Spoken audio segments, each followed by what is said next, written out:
nahmaduhu wa nasta'inuhu wa nastaghfiruh wa na'udzu billahi min syururi anfusina wa min sayyiati a'malina may yahdihillahu fala mudhillalah wa may yudlilhu fala hadiyalah. Asyhadu an la ilaha illallah wahdahu la syarikalah wa asyhadu anna Muhammadan abduhu wa rasuluhu la nabiyya ba'da. Allahumma salli wa sallim ala Muhammad wa ala alihi wa sahbihi ajma'in, amma ba'du. Bapak-bapak dan ibu-ibu yang dirahmati oleh Allah Subhanahu wa taala, alhamdulillah pada siang hari ini kita telah melaksanakan sholat duhur secara berjamaah. Mudah-mudahan dan dilanjutkan dengan mendengarkan tausiah sampai beberapa saat setelah ini.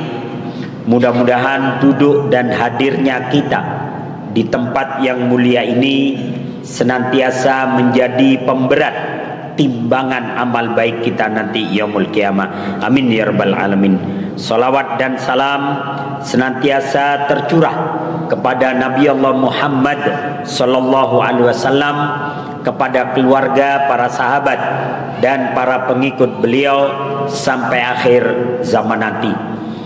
Bapak-bapak dan ibu-ibu yang dirahmati Allah Subhanahu wa taala, tema kita siang hari ini adalah 4 syafaat yang khusus diberikan kepada Rasulullah sallallahu alaihi wasallam. Dalam sebuah hadis yang diriwayatkan oleh Imam Abu Dawud, Rasulullah sallallahu alaihi wasallam menyatakan, "Man shalla alayya kuntu syafi'ahu yaumal qiyamah." Kata Nabi sallallahu alaihi wasallam, "Man shalla alayya," siapa yang bersolawat kepadaku, kuntu syafi'ahu yaumal qiyamah, maka aku nanti akan menjadi penolongnya pada hari kiamat. Ma'asyiral muslimin, as'adakumullah fid dharain. Di antara keutamaan dan kelebihan yang diberikan kepada Rasulullah sallallahu alaihi wasallam, bahwasanya Rasulullah sallallahu alaihi wasallam diberikan hak untuk memberikan syafaat atau pertolongan nanti pada hari kiamat. Rasulullah sallallahu alaihi wasallam akan memberikan syafaat kepada umatnya dan kepada umat selain umat Muhammad. Bahkan secara umum Nabi menyatakan, kullun nas yahtajuna ila syafaati hatta Ibrahim alaihissalam. Dalam hadis yang diriwayatkan oleh Imam Muslim, Rasulullah sallallahu alaihi wasallam menyatakan semua manusia nanti pada hari kiamat membutuhkan syafaatku hatta Ibrahim alaihissalam, bahkan sampai Nabi Ibrahim pun membutuhkannya. Ma'asyiral muslimin, as'adakumullah fid dharain. Dalam ensiklopedia Islam, syafaat artinya adalah pertolongan. Syafaat artinya adalah bantuan. Maka pada hari kiamat akan banyak orang yang membutuhkan bantuan dan pertolongan. Maka salah satunya adalah dari syafaat Rasulullah sallallahu alaihi wasallam. Ada beberapa hal yang bisa memberikan syafaat. Yang pertama, syafaat itu bisa datang dari Allah Subhanahu wa taala. Dalam hadis riwayat Imam Muslim disebutkan bahwa syafaat itu bisa datang dari Allah Subhanahu wa taala. Syafaat itu bisa datang dari malaikat. Syafaat itu bisa datang dari Rasulullah sallallahu alaihi wasallam. Syafaat itu bisa datang dari sesama muslim, sesama mukmin, sesama orang-orang beriman. Syafaat itu bisa datang dari bacaan Al-Quran kita. Sebagaimana Rasulullah menyatakan, Iqra'ul Quran fa innahu ya'ti yaumal qiyamati syafi'an li ahlihi. Bacalah Al-Quran, Karena Al-Quran itu nanti akan datang pada hari kiamat sebagai penolong bagi yang membacanya. Sedekah kita itu bisa menjadi syafaat buat kita. Kemudian air mata yang mengalir karena kita takut kepada Allah, maka itu juga akan menjadi syafaat nanti pada hari kiamat. Ma'asyiral muslimin, as'adakumullah fid dharain. Di antara syafaat yang akan Allah berikan kepada kita adalah syafaat ketika kita berdiri di padang mahsyar. Kata Nabi, kalian akan berdiri di padang mahsyar khamsina alfasanah. Kalian akan berdiri di padang mahsyar selama 50.000 tahun lamanya. Dengan matahari didekatkan dalam jarak, didekatkan di atas kepala kita dengan jarak 1 dhira'. 1 dhira' itu dalam bahasa Arab artinya ada 3. 1 dhira' itu bisa berarti segini, sejengkal. 1 dhira' itu bisa berarti 1 hasta, 1 meter kurang dikit. 1 dhira' itu bisa berarti 3 kilometer.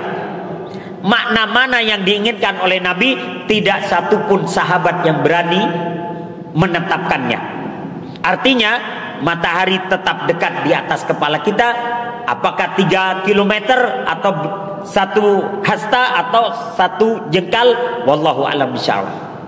Maka ketika berdiri di padang mahsyar itulah Allah memberikan naungan, sebagaimana hadis yang diriwayatkan oleh Imam Bukhari dan Muslim.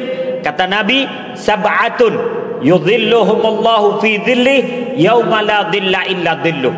Ada 7 golongan nanti pada hari kiamat di padang mahsyar akan mendapatkan naungan dari Allah Subhanahu wa taala.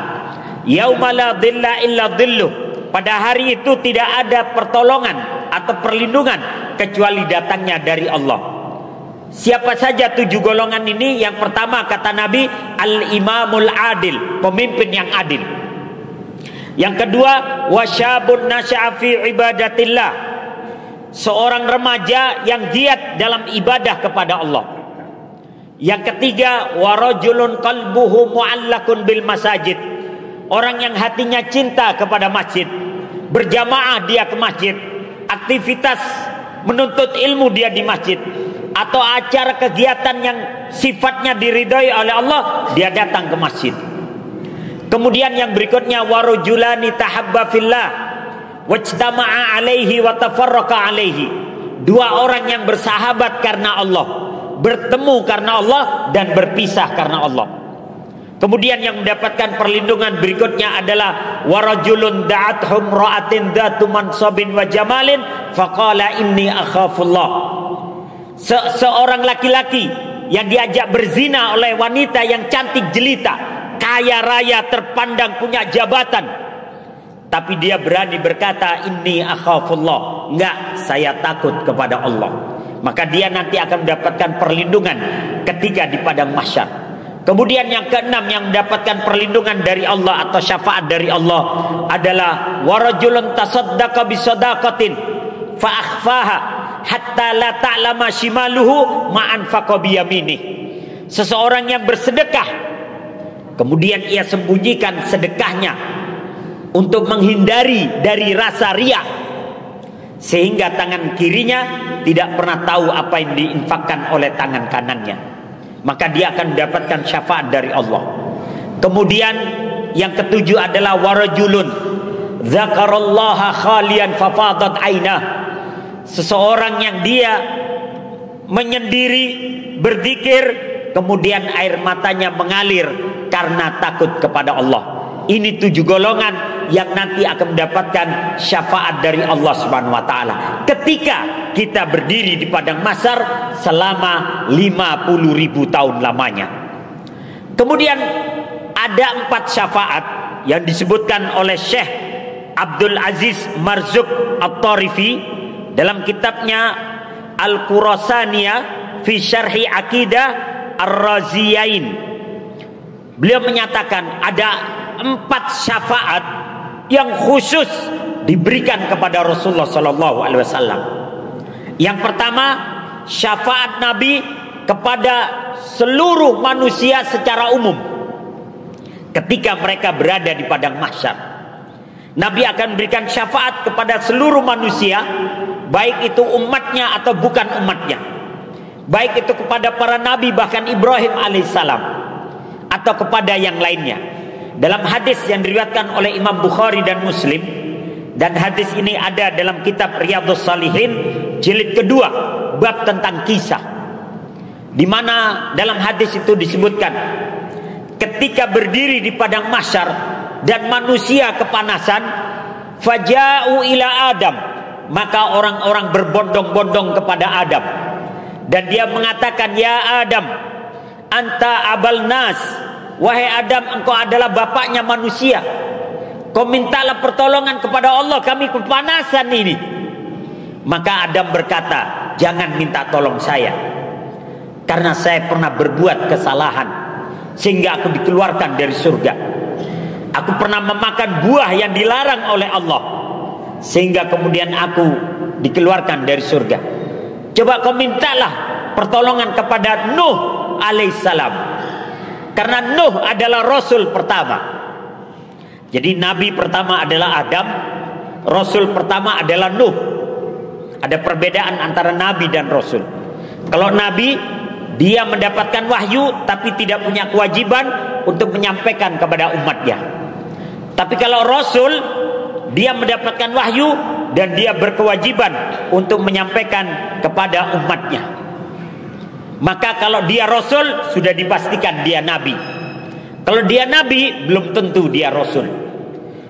Dalam hadis riwayat Imam Ahmad, jumlah nabi itu 124.000 orang, sedangkan jumlah rasul 315. Yang kita tahu cuma 25 nabi dan rasul, padahal jumlah nabi 124.000 orang dan jumlah rasul 315. Maka Adam berkata, coba kau datang kepada Nuh, karena dia adalah rasul yang pertama. Maka manusia berbondong-bondong kepada Nuh. Kemudian Nuh berkata, jangan minta tolong saya, karena saya pernah melakukan kesalahan, dan kesalahan saya adalah minta umat saya ditenggelamkan dengan banjir yang besar. Coba kau minta kepada Ibrahim alaihissalam, dialah Khalilullah, dialah kekasih Allah. Maka mereka berbondong-bondong datang kepada Ibrahim, dan Ibrahim kemudian berkata, jangan minta tolong saya, karena selama hidup, jadi usia Nabi Ibrahim itu ratusan tahun, selama hidup saya 3 kali berbohong, kata Nabi Ibrahim alaihissalam. Kebohongan saya pertama, ketika saya diajak untuk menyembah berhala, maka saya berbohong kepada bapak saya dengan saya mengatakan, inni sakim, saya sakit. Tapi maksud Nabi Ibrahim adalah sakit perasaannya melihat orang-orang menyembah berhala. Cuman bapaknya menyangka dia sakit beneran. Ini bahasa diplomasi, Pak. Ya sebenarnya nggak bohong juga, apa ya? Ya diplomasi lah, ya. Dibilang bohong beneran ya enggak, dibilang nggak bohong ya nyatanya tidak benar-benar seperti itu. Maka Nabi Ibrahim mengatakan, inni sakim, saya sakit. Maksudnya perasaannya sakit melihat orang-orang menyembah berhala, tapi bapaknya menyangka dia sakit beneran. Kemudian kebohongan saya yang kedua, Namrud itu suka mengambil istri orang. Kalau dia suka sama istri orang, suaminya dibunuh, istrinya diambil. Itu Namrud. Maka ketika Namrud melihat istri Nabi Ibrahim, Sarah, yang cantik dan putih, maka kemudian Namrud berkata, kamu suaminya? Maka Nabi Ibrahim berkata, innaha ukhti, sesungguhnya dia adalah saudari perempuanku. Tapi maksud Nabi Ibrahim adalah saudari perempuan seagama. Cuman Namrud menyangkanya saudari perempuannya. Maka Namrud dapat mengambil, karena khawatir saudari perempuannya dilamar oleh orang lain. Itu kebohongan saya yang kedua. Dan kebohongan saya yang ketiga, Nabi Ibrahim ketika menghancurkan patung-patungnya Namrud, disisakanlah yang paling besar patungnya, dan kampaknya itu dikalungkan di patung yang paling besar. Maka ditangkap Nabi Ibrahim dan dituduh, kamu ya yang menghancurkan patung-patung saya. Maka Nabi Ibrahim berkata, innahu kabiruhum, sesungguhnya ini patung yang gede ini nih, ya, ini yang paling gede. Itu maksud Nabi Ibrahim. Maksudnya dia cuma nunjuk ini patung yang paling gede nih, ya. Tapi Namrud merasa Nabi Ibrahim berkata, no, yang gede yang ngancurin. Padahal maksud Nabi Ibrahim adalah ini yang paling gede, ya. Tapi Namrud merasa enggak, kamu menuduh patung ini menghancurkan, enggak bisa. Mana ada patung bisa menghancurkan yang lain? Kau kira saya bodoh? Kata Namrud. Udah tahu kau itu tidak bodoh, kenapa kau menyembah patung? Diam langsung Namrud. Kelihatan bodohnya, ya. Maka inilah 3 kebohongan saya, kata Nabi Ibrahim. Jadi jangan minta tolong saya. Kau mintalah pertolongan kepada Musa. Dialah orang yang diajak bicara langsung dengan Allah, kalimullah. Maka mereka datang kepada Musa. Wahai Musa, kau mintalah pertolongan kepada Allah, kami kepanasan di padang mahsyar. Maka Musa berkata, jangan minta tolong saya, karena selama hidup saya pernah melakukan kesalahan. Saya nonjok orangnya Fir'aun sampai mati.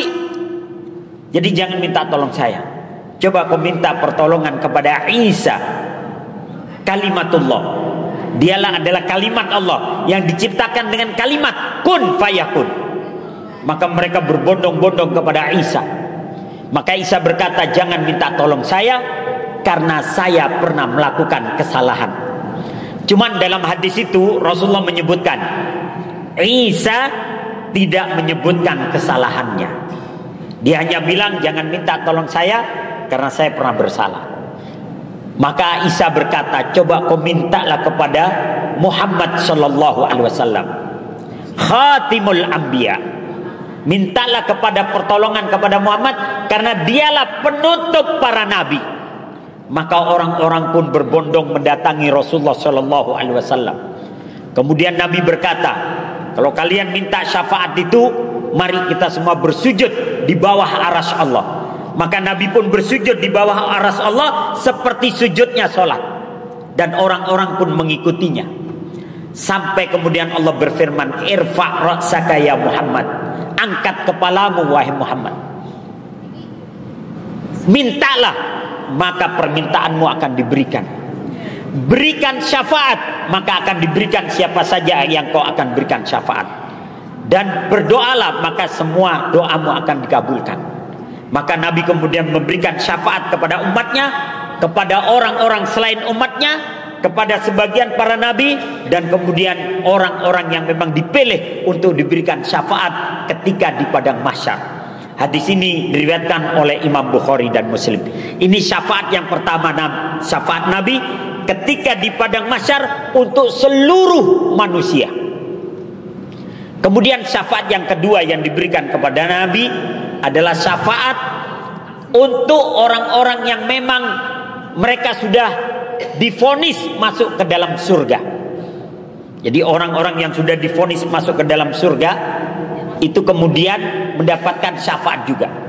Jadi ketika orang-orang sudah melewati Siratal Mustaqim, jembatan yang lebih tipis daripada rambut yang dibelah, yang membentang di ujung neraka jahanam dan ujungnya, maka ketika mereka telah selesai melewati sirat ini, mereka dikumpulkan di satu jembatan yang luas, yang besar dan panjang.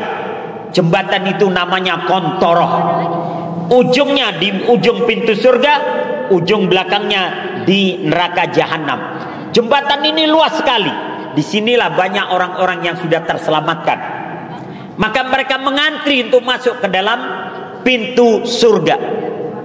Dan ketika mereka mengantri, tiba-tiba di antara mereka, dalam hadis yang diriwayatkan oleh Imam Muslim, mereka kemudian berkata kepada Adam, ya Adam, anta abun nas. Wahai Adam, engkau adalah bapaknya manusia.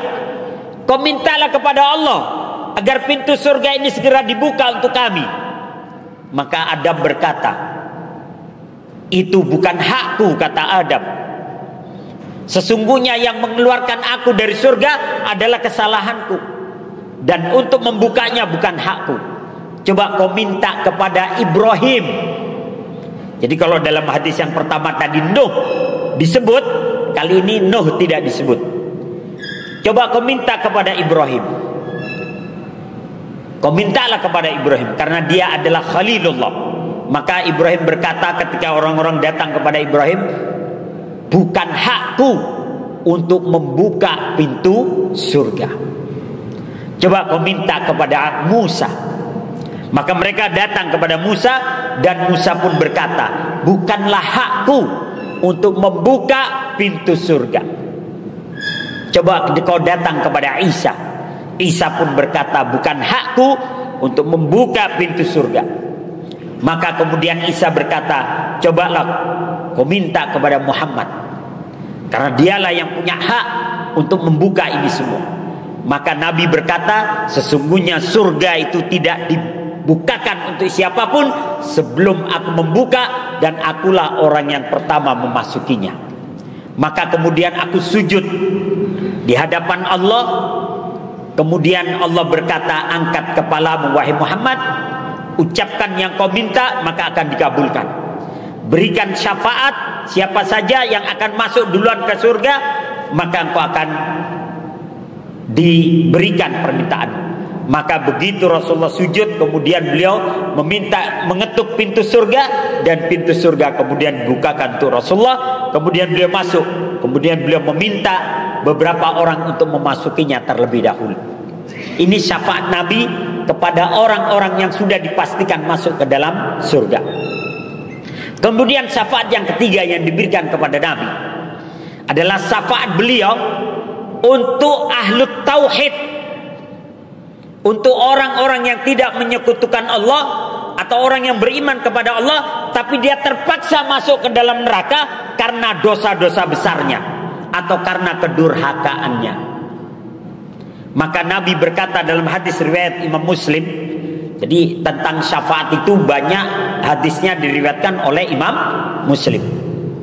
Maka Nabi berkata, kemudian Allah memberikan hak kepadaku untuk mengambil orang-orang yang di hatinya ada keimanan atau ahlu tauhid, yang mereka masuk neraka karena kedurhakaan mereka. Maka aku mendatangi mereka, kemudian aku mengangkat mereka dan memasukkannya ke dalam surga. Tapi dalam riwayat itu disebutkan sampai ketiga kalinya, berarti tidak sekaligus. Artinya ada tahapan. Bisa jadi Nabi kembali lagi ke surga, kemudian beberapa lama, kemudian baru diberikan hak lagi untuk mengambil orang-orang yang ahlu tauhid. Maka kemudian sampai beberapa kali, beberapa tahap, barulah ahlu tauhid tidak ada sedikit pun yang ada di neraka. Kenapa? Semuanya mendapatkan syafaat dari Rasulullah Sallallahu Alaihi Wasallam. Sekali lagi, ahlu tauhid, mereka yang menjadikan Allah satu-satunya Tuhan dan tidak menyekutukan dengan apapun. Mereka diangkat oleh Nabi dengan syafaatnya, dan tentunya dengan izin Allah. Kemudian syafaat Nabi yang keempat adalah syafaat beliau untuk pamannya, Abu Thalib. Karena Abu Thalib ini adalah paman beliau yang selalu menjaga dan membela beliau, menjaga dan membela beliau, merawat beliau dari usia 8 tahun sampai usia beliau sekitar 46 tahunan. Pasang badan setiap kali ada yang mengganggu Nabi. Tapi sayang, hidayah itu kadang tidak datang kepada orang terdekat sekalipun. Dalam riwayat memang mengenai iman Abu Thalib ini terjadi perbedaan pendapat. Pendapat pertama, Abu Thalib wafat dalam keadaan tidak beriman, sehingga dipastikan dia menjadi ahli neraka.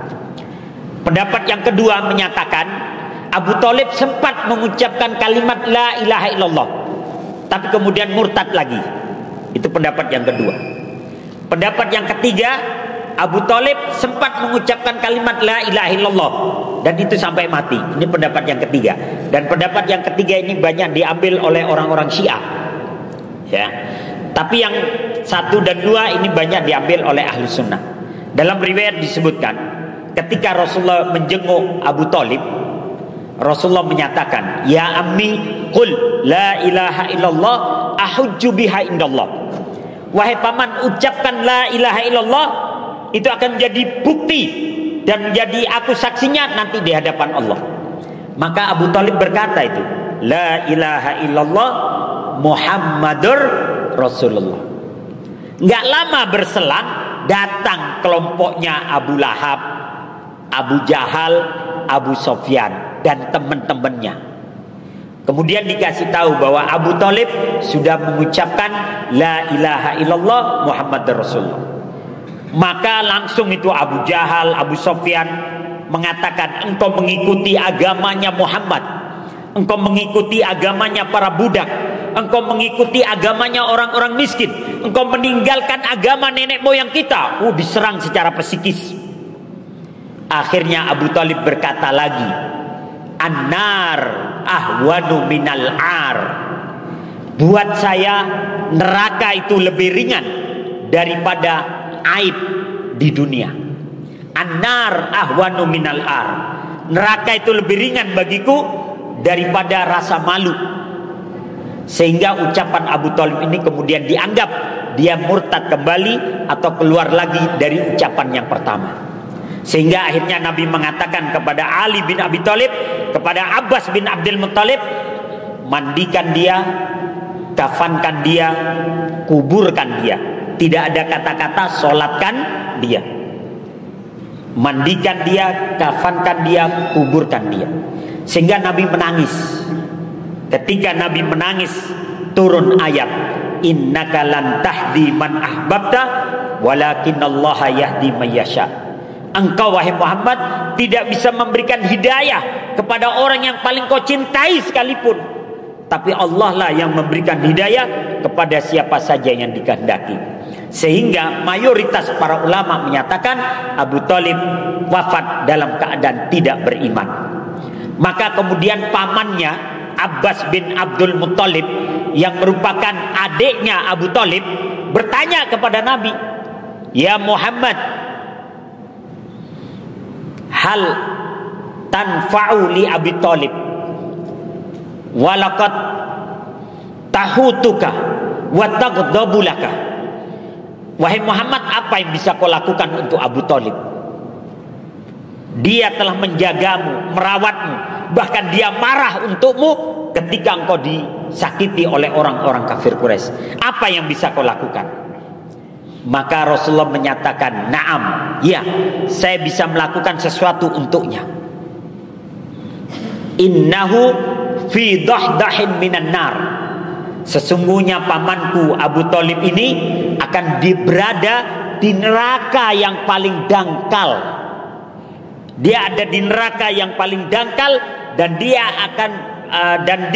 akan mendapatkan siksaan yang paling ringan, seringan-ringannya dari semua siksa neraka. Walau labi, kalau seandainya bukan karena aku, kata Nabi, lakana fi qa'rin minan nar.